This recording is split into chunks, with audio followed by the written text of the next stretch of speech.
Hello everybody, welcome back. This video today is actually based off of an email I received from someone, not a YouTube subscriber, asking me what I keep in my pantry as go-to items.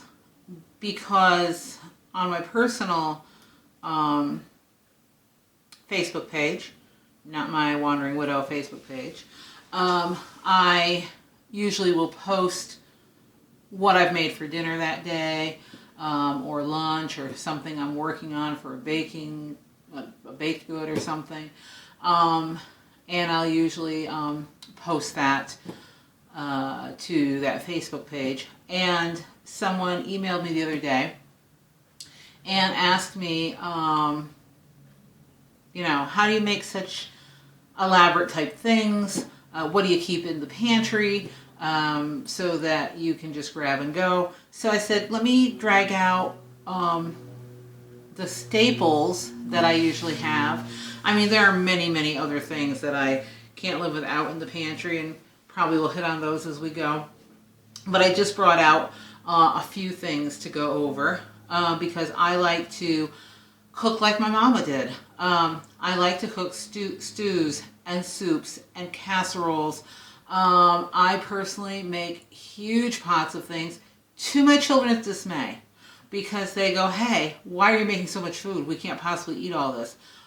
But they don't say that when they have leftovers the next couple of days to bring to work, or, if I'm not feeling like cooking, or if they don't feel like cooking, or if I'm out somewhere on the town and, they need something, they aren't complaining then. But I learned a lot from my mother. I learned a lot from one of my aunts.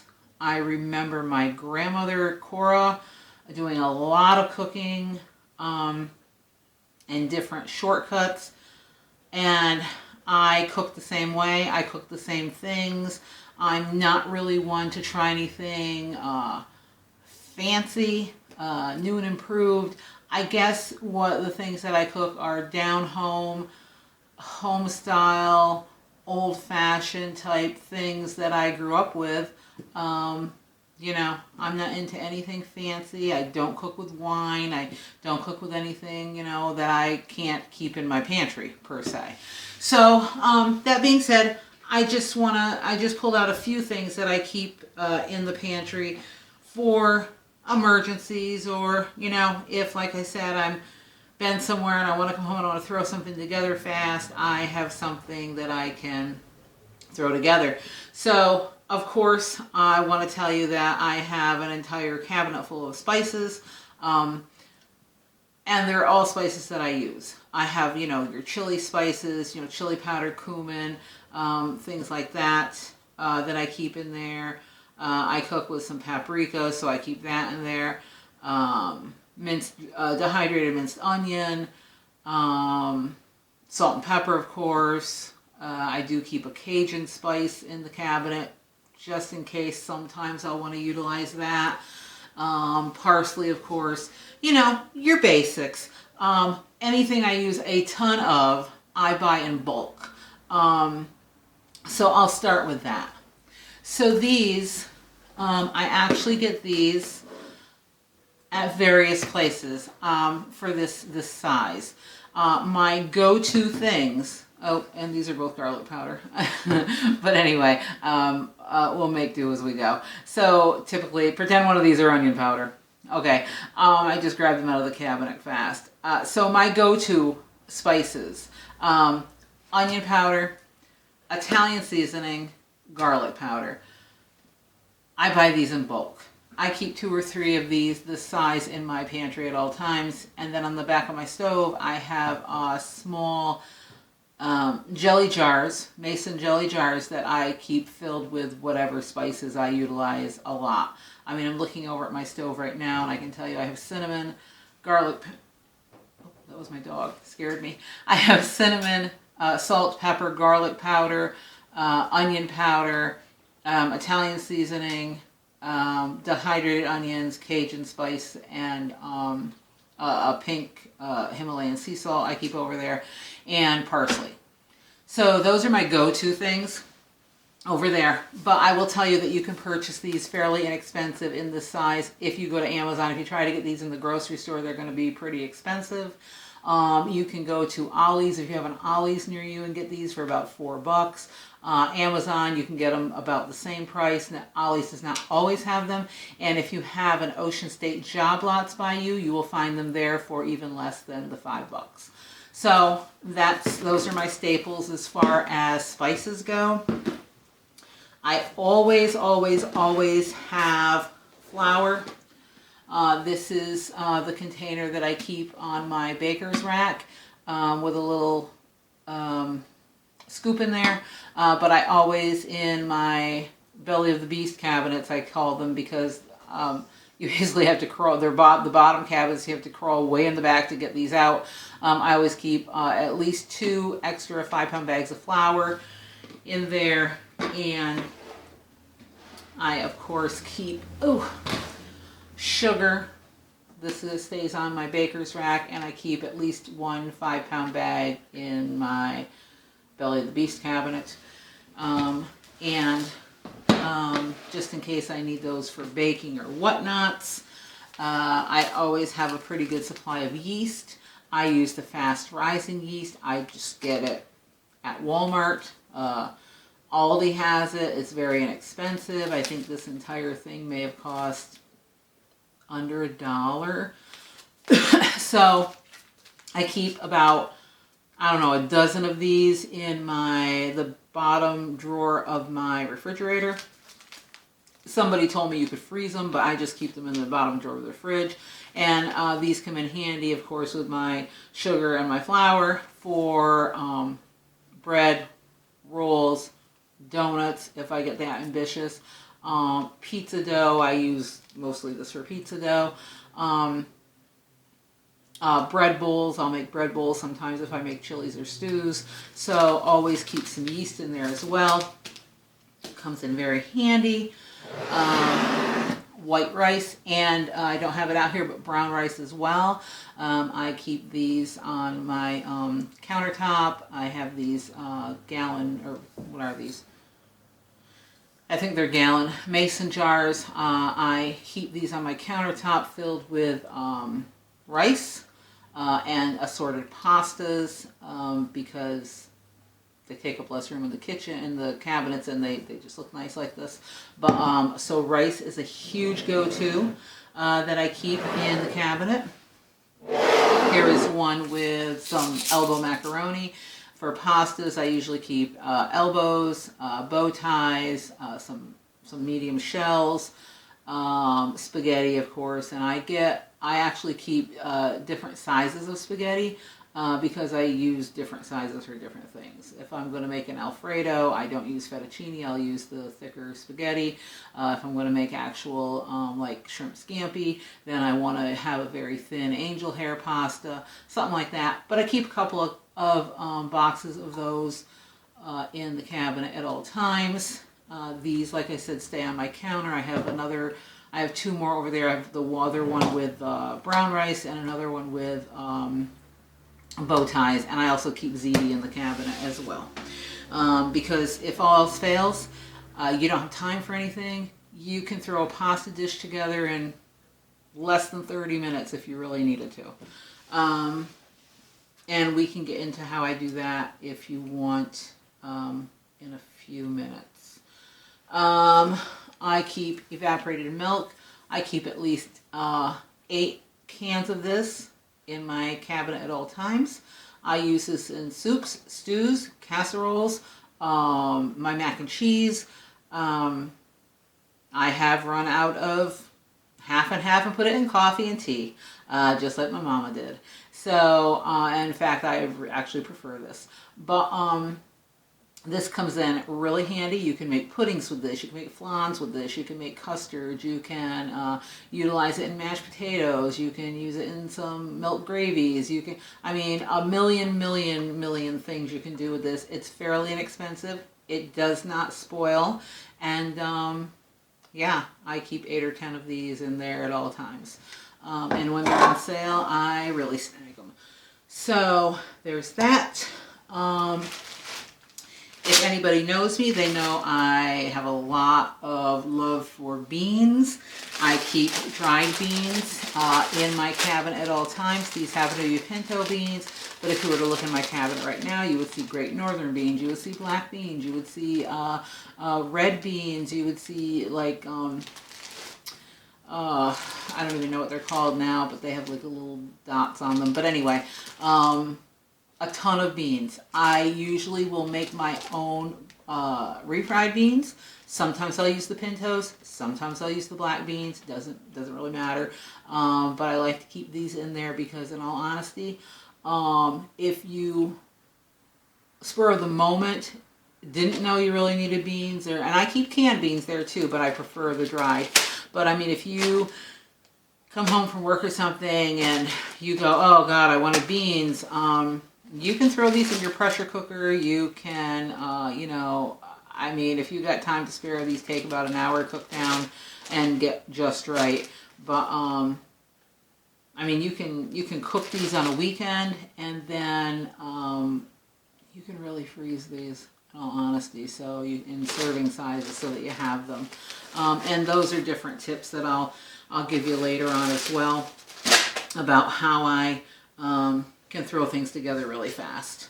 The other day when I did my Dollar Tree haul video, I told you about the shelf stable milk.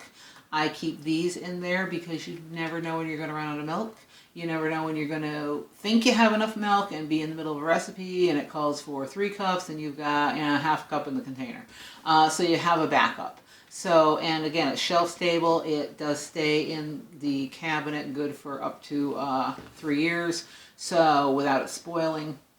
If I see it getting close to the date that it's going to expire, then I'll use it in something and forego using fresh milk.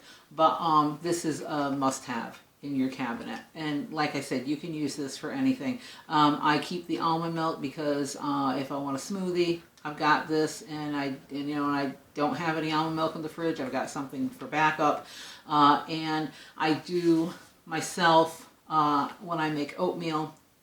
I actually cook it in almond milk, so just something to keep there to have handy. Onion soup mix. I tend not to use this. I keep it for emergencies.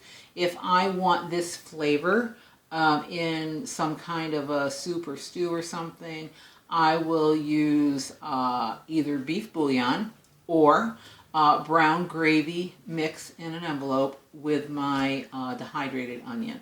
Then I can control the brown gravy per se, or the bouillon to the onion ratio, if that makes any sense. Because when you purchase these, it's mostly, it's going to mostly be the brown broth or brown gravy or brown soup type mix, and very few onions. And I want it to be the other way around. So I will keep this on hand for an emergency, or my kids love to make that onion soup dip. I keep a couple of these in the cabinet just in case, just for an emergency. For bouillon, I get this. I actually get this at the Dollar Tree. I tend not to use a lot of bouillon. I will, if I'm making a roast, or if I'm making pot roast or chicken or whatever the case may be, I will make broth with that and I'll put it in the freezer. But I do keep this for if I have an emergency. I keep chicken, vegetable, and beef in the cabinet. Again, this comes from Dollar Tree, and you can tell if I shake it, this is powder. It's not the little hard squares. It's actually powder, so you can measure out exactly what you need. And sometimes those other things, it calls for 3 of them. You put it in, you go, it's not, I need a little bit more, and you put a 4th one in, and now you're over the top. You can control this a little bit better with the powder. So there's that. I keep solid white tuna. I guess you could use any tuna you wanted. I just prefer this brand and the solid white albacore. Just me. I keep about 10 cans in the cabinet at all times. I make a lot of things with tuna if I really need to. I'm not a tuna fan. My son eats a lot of tuna. My daughter likes tuna. Sometimes I'll get a craving and have a can of tuna on top of some salad. But it comes in handy if you want to make a tuna casserole or something, but I keep a lot of tuna on hand. I also keep chunk chicken breast in the cabinet because this does come in handy if you want to make a casserole and you don't have time to cook chicken, or you have depleted any chicken, prep chicken you have in the freezer. I mean, this is your go-to. So I do keep a couple of cans of this in there as well. And my rule of thumb is when you get down to one of what you have in the cabinet, you need to go by however many you usually keep on hand. Like I said, I keep 10 of these. If I get down to, actually for this, if I get down to 2 or 3, I'm going to go get another 7 and bring it back up to 10. Same thing with this. If I open this and use 1 can, I'm going to go get another double package and keep in there. Where am I? Creamy soups. Again, this is a cream of mushroom, but I also keep cream of celery, cream of chicken, the cream of mushroom. I usually keep 4 of each in my cabinet, only because if I want to make a casserole, there's no better base to your casserole than a creamy soup. It's easy, it's quick, and it's just my go-to. I've been doing it for 100 years. So definitely creamy soups. I do not go fancy smancy when it comes to pasta sauce. I just use the canned Hunt sauce. Sometimes if I find something on sale that is in a jar, I'll buy that. I am not a ragu fan. It's just my personal preference. I prefer this. I usually get the traditional because then it's not really flavored with anything and I can add whatever flavoring I want to it. So I do keep about 12 of these in the cabinet at one point in time. Sometimes, you know, you need a little more than you would for something else. Like if you're making lasagna, you're going to need more, something like that. But I do keep about 12 of these in the cabinet at one time.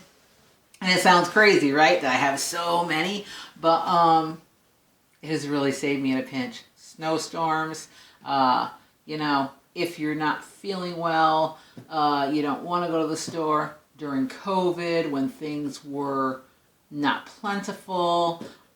It pays to have stock. It pays to have something stocked in your cabinets.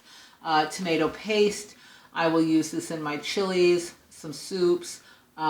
Sometimes I will take this and put it in my meatloaf, in my meatballs, whatever the case may be. I usually keep about 6 cans of this in stock, and comes in handy if you need it. Or if you've run out of this, you can take this and usually do like 3 or 4 to 1 for ratio, and you can put in your spices and make yourself a makeshift pasta sauce if need be. And that's probably what they did a million years ago. We just don't do it today. Diced tomatoes, 12 cans at all times. I use a ton of diced tomatoes. I use it on, I actually put it on my pizza. I will put it in my goulashes, soups, pastas. I actually, when I make spaghetti sauce and have spaghetti meatballs or whatever, I will have more of the diced tomatoes in there than I will regular sauce. It's just how I've always done it, how my kids like it, how my family likes it.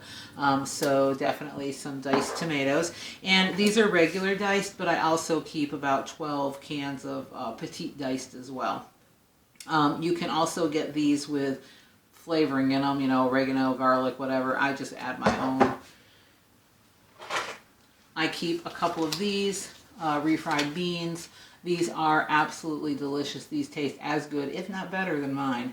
And I keep these for, you know, like I said, those days that I want to make burritos, enchiladas, tacos, whatnot, taco salad bowls, whatever, and I need a refried bean, here I go. All I have to do is just take this cover off, put it in the microwave, and it tastes just as good as mine, like I said, if not better. And all your ingredients are in there. You don't do anything. No sweat, no muss, no fuss. I keep a block of Velveeta like cheese. Again, I do a lot of casseroles. If you don't, might not be something you need. But I do a lot of casseroles. I will put this in maybe about a quarter of the block. I will put in sometimes with my mac and cheese to give it a more creamy texture. So I keep that there as well. This is actually reduced fat. They do have the regular and they do have a fat-free. I've tried the fat-free. I do not like it. The regular fat, don't really need that. So I get the reduced fat. And I always keep boxed mashed potatoes. And for those that go, ew, I have deciphered the secret to make these taste exactly like homemade mashed potatoes. And I will give you that information fast. If you want me to repeat it for you, or if you want me to put a link below, just leave me a comment and I'll do that. What I do is I usually make the packet, the ingredient, or the serving size for 6 servings. I follow that recipe. I will add, I do not add milk, or I do not add butter or margarine to my boiling water. I bring the water with the milk, water, and some salt and pepper to a boil. I take it off the burner. I dump in my potatoes that I have pre-measured, and then I immediately add 1 whole can of evaporated milk, and that will start the process of them getting like a real whipped potato. And then I will take a half stick of regular margarine. I don't use the butter for my mashed potatoes. Regular margarine. You can use butter if you want. I cut it up into small pieces. I throw it in there, and I just keep whipping, whipping, whipping, whipping, whipping, and these will come out like the best mashed potatoes you've ever had. And I keep these on hand because if I want to make a shepherd's pie, I've got them. If I want to make any other kind of a pie type thing, I've got them. I will also utilize these sometimes as a crust for like chicken pot pie filling, or beef stew type filling. And I'll take the small baking cups, like the little Pyrex baking cups, and I will pat these in. I'll spray them down, I'll pat these in, and then I bake them in the oven, and they get nice and crispy, but the inside stays nice and fluffy. And then when I take them out and they cool down a little bit is what I'll use to put my my mashed potatoes or whatnot, or my beef stew or my chili or whatever in there. And then you have just a nice little, like a bread bowl, but a potato bowl. So just a thought, just something that I do. So a couple of other things that I keep in the cabinet all the times: coffee and tea, of course, not hot chocolate. My family just doesn't like it. Canned beans, mayonnaise, ketchup, mustard, condiments of all natures. Of course, my cabinet's always stocked with different cereals, oatmeals, things like that, granolas. Ramen is a big go-to here in my family, and I will sometimes use the ramen in casseroles. I'll take that packet that comes with it and just chuck it, and just use the noodles and make my own like hot pot bowls. So just something that you can do. A few other shortcuts that I utilize in my household is that I will buy chicken and ground beef in bulk. I will take the ground beef and I will cook all of it. Sometimes 10 pounds of ground beef. And I will cook it all. I will divide it and I will season accordingly. I will season some for spaghetti meat sauce. So just the meat. You're not putting anything in there, just the meat. I will season it for if I'm doing spaghetti. Some I will season for chili. Some I will season for tacos. And some I will season for what I make is a hamburger stroganoff. And then I put them in quart size freezer bags, mark them with a Sharpie, throw them in the freezer.